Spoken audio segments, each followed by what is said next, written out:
Hello everybody, welcome back. This is a new type of video. Today we are going to go through my editing process for my drum plugins in Adobe Audition. So this is what we have so far. We just opened this up and we are in our selected file. We have all of our tracks. So this file is a raw mix of what we had on Sunday morning. So as you can see, we have our 4 vocals, our acoustic guitar, our electric guitar, our second electric guitar, our keys player, our bass player, and all of the drum tracks. We have kick, a snare top and bottom, a hi-hat, tom 1 and tom 3, tom 2 I'll talk about in a little bit, and then 2 overhead mics. Tom 2 is falsely named. It's actually our drum pad, so our Roland Alesis Strike multi-pad. This samples things that I want to use that we don't have. So like I'll use some sub drops, I'll use some electronic sound effects. So this is how I edit our drum with our drum plugins. So first what I do is I select the selected track, and then I come over here and I pick the file that I want. I have them custom named. This one is the kick, so we'll find the kick in here, the kick drum. We'll click on that, and if these power buttons are green, that means it's on. So let's solo out the kick without the plugins on, and let's hear how it sounds.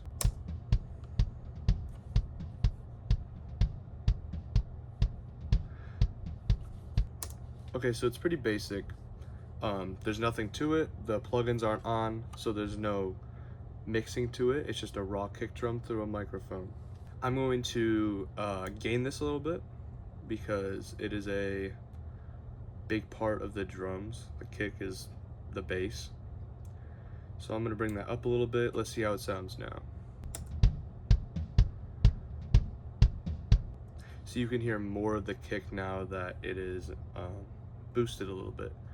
I'm gonna turn on just the first drum plugin, which this gives us bass, treble, compression, reverb, and a gate, which are all very helpful. So these are my custom settings that I like to use on my kick drum at church. These are the settings we use in front of house too. So let me turn this on and let's see how it sounds.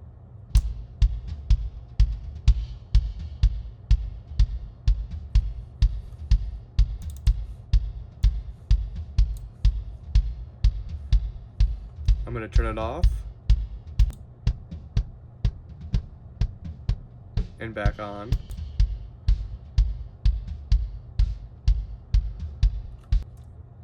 So you kind of see how it gives it like a lot of that reverb and a lot of that gate. It kind of blocks out all the other drums, which is good because we don't want anything bleeding through, which can cause a big mesh of sounds, and that's not what we want. I have a second one, it's called Smack Attack. I actually just found this one. You can make the attack like less or more, and you can make the sustain more or less. I haven't really messed with any of this stuff. Let's turn this on and see how it sounds with the mixed kick. I'm gonna start with it off. I'm gonna turn it on.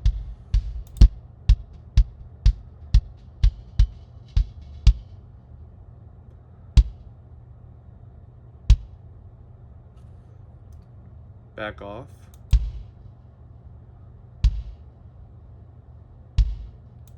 Back on.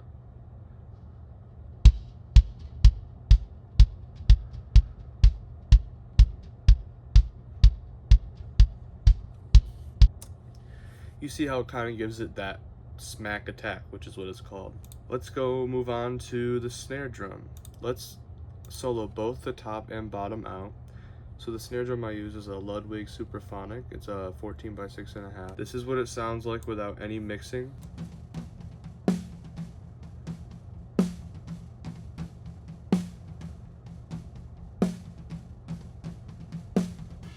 It's very flat. Obviously it doesn't have any gain, it doesn't have any plugins. let's turn on the OwenDrumz plugin and see how it sounds. So this is the same thing as the kick drum, it's just set to the snare setting, and there's a bunch of different custom settings that I set it to. I'll start with it off, I'll turn it on, and we'll see what we go from there. On.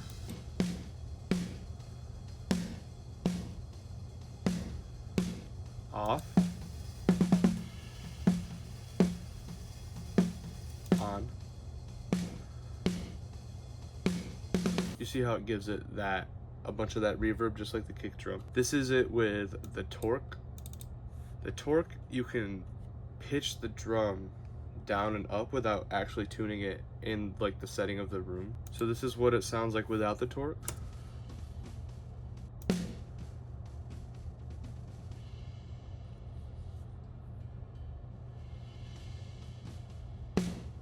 This is what it sounds like with the torque.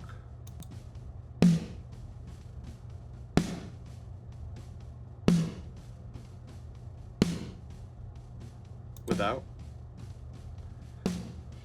With. It kind of gives it that more fat attack, and it's pitched down just a little bit. Let's move on to the snare bottom. The snare bottom has a few different things, so let's see what it's like without them, and then I'll turn them on.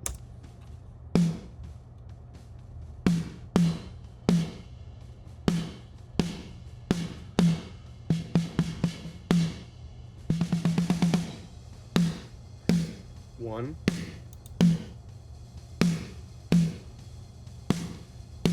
Two.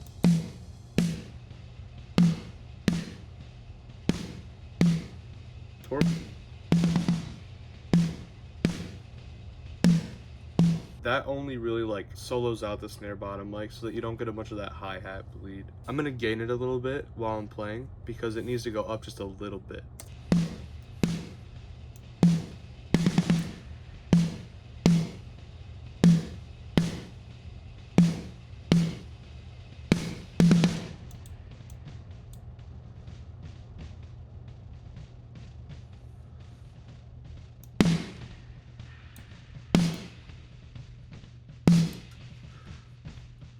Alright, let's listen to the kick and the snare drum together now.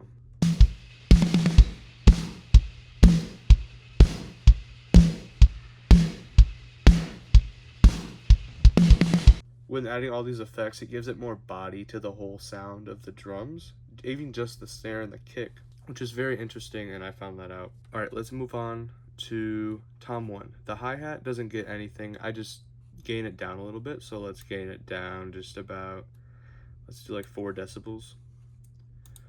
Let's move on to Tom 1. So Tom 1, I use just a drums plugin, just one drums plugin. Let's see what it sounds like without any drum plugins. Let me gain it up a little bit. Here's what it sounds like with it on.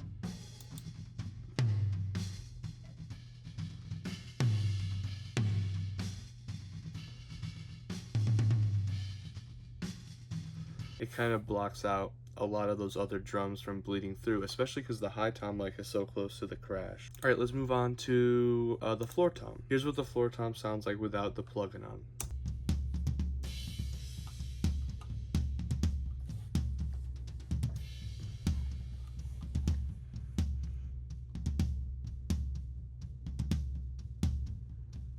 So this is probably the best sounding drum without any of the plugins on. This floor tom is very resonant, so I had to do a lot to get it to not bleed through all the other mics. Let's see what it sounds like with the plugin on.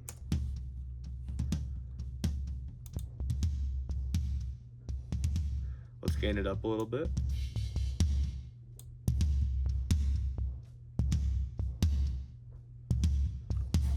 You see how it kind of blocks out all those other drums, just like the snare and the kick and the Tom 1, so that we don't have all that bleed through. Alright, let's listen to the snare and the kick and the 2 toms together now. This is the full drum pack, you could say. Alright, let's listen to all 4 of these with the plugins on.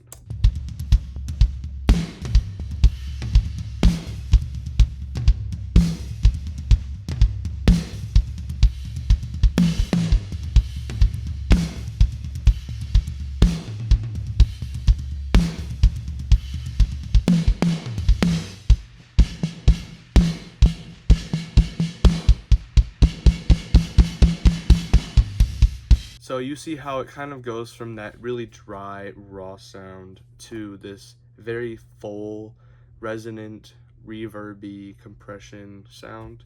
This is the sound that I'm mostly aiming for when posting videos on YouTube. So let's move on to the cymbals. The only thing I really do with the cymbals is gain them down a little bit. So let's solo out the hi-hat mic and the 2 overhead mics, and let's listen to them without being gained at all.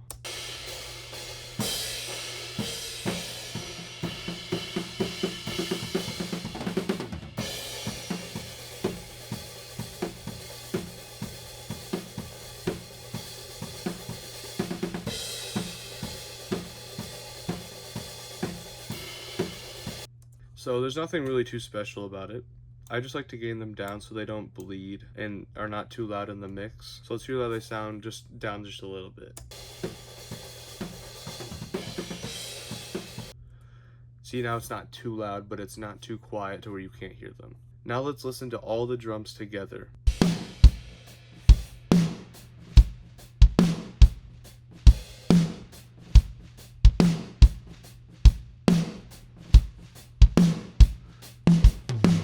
And now I'm kind of listening for any flaws or too much gain or too less.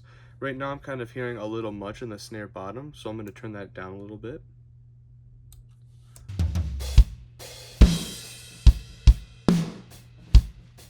That's already much better.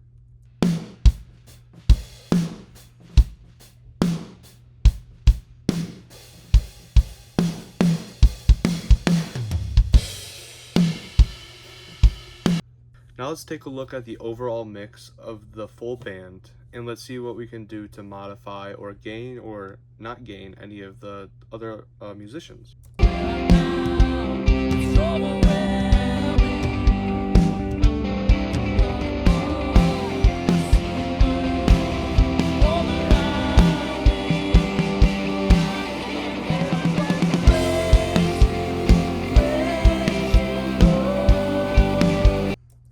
Okay, so it sounds very good. The one thing I'm gonna adjust is the electric guitar, because I can hear that the rhythm electric guitar I turned up too much. So I'm gonna turn that down just a little bit, and then I'm gonna turn down lead guitar a little bit too, just a tiny bit. Let's listen to it one more time.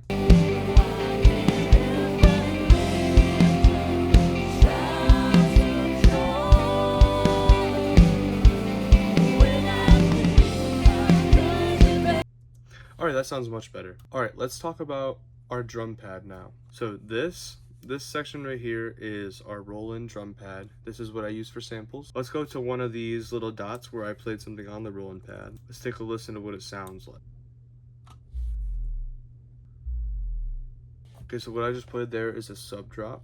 So those can be used for really high intensity builds, where at the end you all drop out and you play a sub drop. So let me show you one in context of a song. I already know I need to gain this up a lot because this is a electronic pad, so I'm gonna want to have it up a little bit. Let's play it one more time and see if it sounds way better. Yeah, that sounds a lot better. You can hear it kind of go through your ears and through the bass. Here's one I played in our second song called Born Again. This is an original song by our church. God, my Savior, oh, He rescued me. 'Cause I was a prisoner. Alright, let's listen to that one more time. I'm gonna gain it up a little bit more because it still seems a little quiet. Let's go to just 10. Listen to that one more time. God, my Savior, oh, He rescued me. 'Cause I was a prisoner.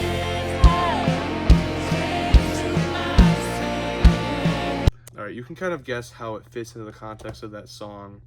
It's kind of like a triplet fill into a big dropout, and that kind of adds intensity to the song. So that's what I use sub drops for. I'll go to one more example in our last song called Made for More. This is in the down chorus where it's just drums and vocals. Alright, let's listen to this.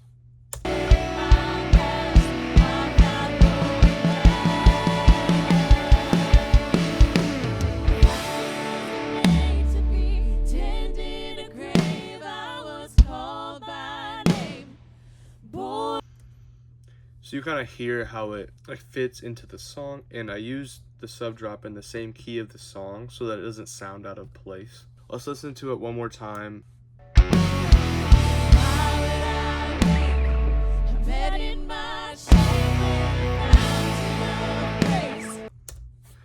That is why I use the roll and drum pad. Alright, so this is what the bass sounds like without any plugins on it.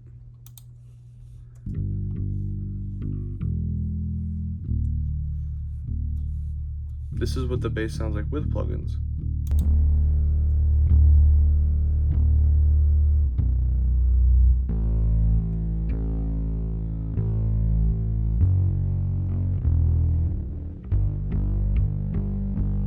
So it adds a lot of distortion, and you wouldn't want to use this distortion if you were in a acoustic setting or any type of setting where you're doing a slow song. But all the songs we did this past Sunday were big songs, so I decided to add this because I think it sounds pretty good. Let's unsolo the bass and let's listen to it in context. All right, this is without any of the plugins on.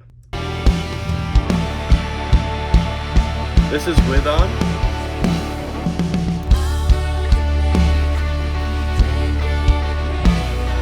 Turning off. On. I'm gonna gain it a little bit because I can't hear it that well.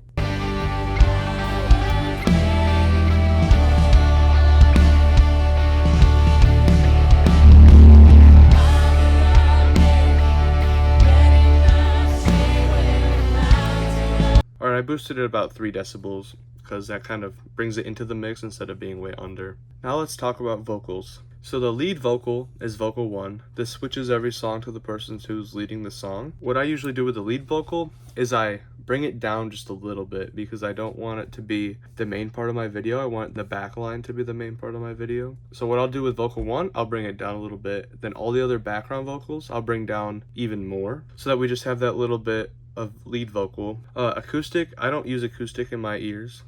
Not that the person is bad or at anything like that. So I just usually turn that all the way off. Electrics, I like to have decently level in my ears. So I'll bring that up just a little bit in the mix. Keys I don't use as much. I'll have them up in my ears, just not a lot at all. So I bring them down a little bit in the mix. And then bass and drums obviously are the loudest track in my ears. That is how I mix my drums and all the other instruments in our Sunday morning worship band. Thank you for watching, and I'll see you guys on the next one.